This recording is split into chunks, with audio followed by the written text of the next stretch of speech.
Have you ever heard of a tree that bleeds, not sap, but something much darker? Deep in Port St. Lucie, Florida, stands a massive oak tree unlike any other. The locals call it the Devil's Tree. At first glance, it looks like just another old, twisted oak, standing alone in a quiet park. But get too close and you'll feel it. The air grows thick, almost heavy. The everyday sounds of nature just disappear, and the ground beneath your feet turns cold as if something buried deep below is still stirring.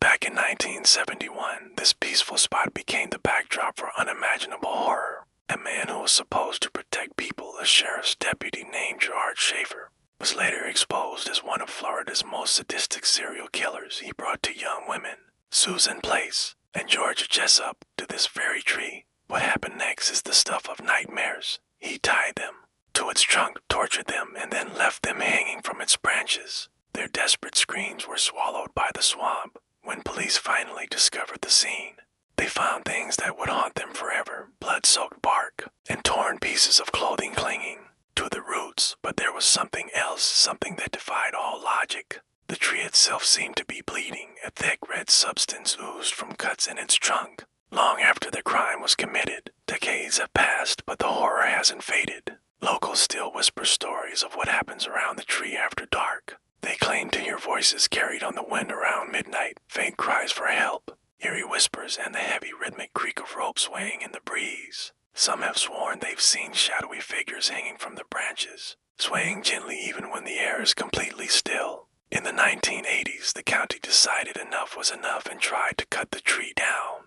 But a strange thing happened. Every chainsaw blade they used broke on contact with the wood. Workers, spooked by the strange occurrences, refused to go back. In the end, they just fenced it off. But some say the fence wasn't built to keep people out. It was built to keep something asterisk in asterisk. Today, the Devil's Tree still stands tall, silent, and watchful. You'll see crosses and handwritten notes left at its base, asking for forgiveness or peace for the souls lost there. But be warned, those who have dared to mock the tree or show disrespect have reported sudden, unexplainable illnesses or suffered from terrifying, recurring nightmares. The local legend says the souls trapped within that ancient oak will never find rest, and neither will the tree itself, because some evil doesn't just die, it grows roots. If you want to hear more real American horror stories that will keep you up at night, make sure you hit that subscribe button and ring the bell. Thanks for watching and stay safe out there.